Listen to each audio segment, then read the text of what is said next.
तो ऐसा है कि परमात्मा महावीर की जमीन से लेकर के मतलब मूर्ति तक का 108 फीट का सपना है, एक कल्पना कि इस प्रकार की ऊंचाई पे परमात्मा महावीर की बैठी प्रतिमा विराजमान होगी। और वो प्रतिमा ऐसी होगी कि वर्ल्ड में शायद आज तक इस प्रकार की प्रतिमा नहीं है।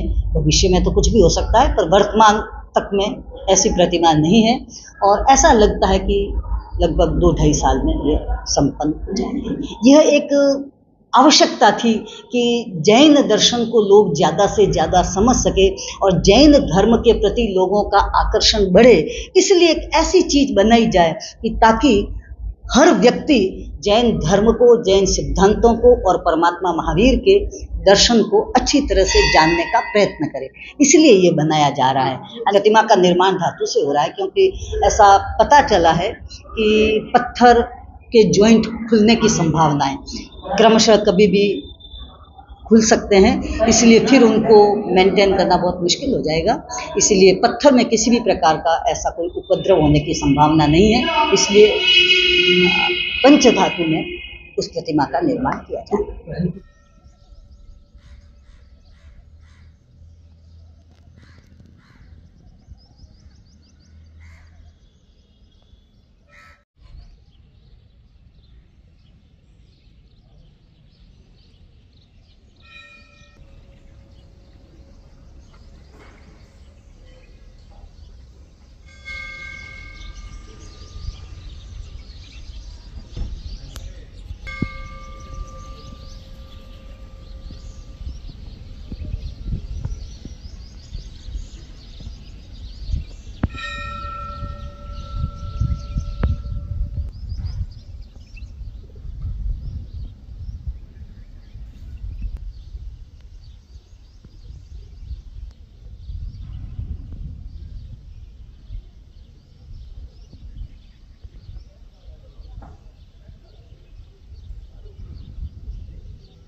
भगवंत इस प्रकार के सपने नहीं देखते हैं।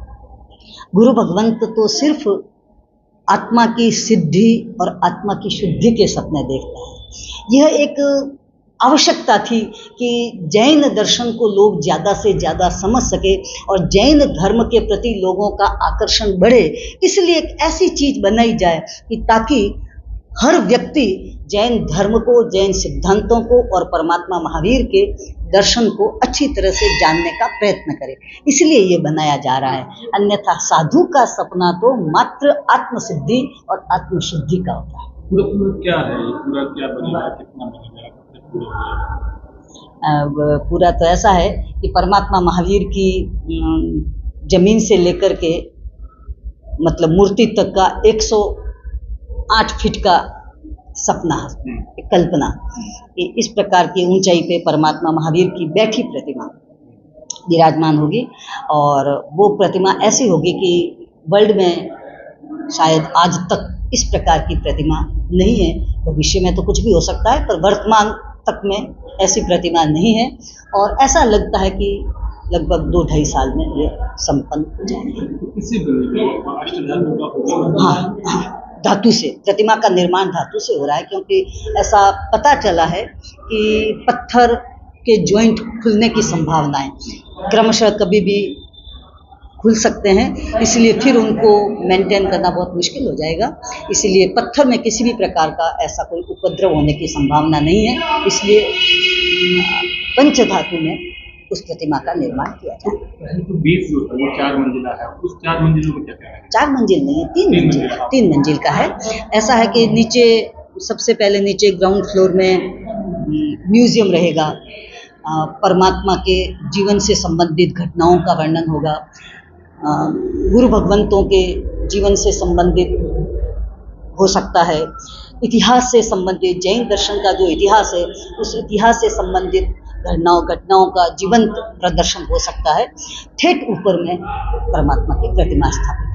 बीच में लाइब्रेरी वगैरह भी काम ना, लाइब्रेरी का ऐसा अभी कोई कल्पना नहीं की गई है, भविष्य में अगर हो तो पता नहीं, पर खास म्यूजियम, आकर्षण, लोग समझे और लोग ज्यादा से ज्यादा आवे, इस प्रकार की व्यवस्था भी रहेगा, उपासना भी रहेगा ना। उपास्य वगैरह सब नीचे अलग है। उपास्य वगैरह लोगों के रहने की, गुरु भगवंतों के रहने की व्यवस्थाएं वो सब नीचे है। तो मतलब हमें सुनने में ये है कि इतनी भव्यता हो गई इस मूर्ति की, अब 10-12 किलोमीटर दूर से देखते हैं। हाँ, तो प्रतिमा की ऊंचाई है ना, हाइट, प्रतिमा की ऊंचाई और परमात्मा की हाइट इतनी ऊंची है कि वो दूर से, काफी दूर से, लंबी दूर से दिखने में आ सकती है। बाहरी दीवारें हैं, वहाँ पे भी कुछ मूर्तियाँ वगैरह निर्माण किया गया। बाहर तो कार्विंग सारी हुई है ना। हाँ। वो ऐसा है कि समवस्त्रन बना है, गुरु भगवंतों का वरघोड़ा जैसे है, इस प्रकार के दृश्यों की कल्पना बाहर में कार्विंग के रूप में की गई है। तो जो भक्त है उनको इस पूरे प्रकल्प के दर्शन कितने साल बाद हो पाएंगे? बस 2-2.5 साल का इंतजार और है। 2-2.5 साल में संपूर्ण लगभग होने की संभावना है और ऐसा लगता है कि 2026 तक प्रतिष्ठा हो जाएगी।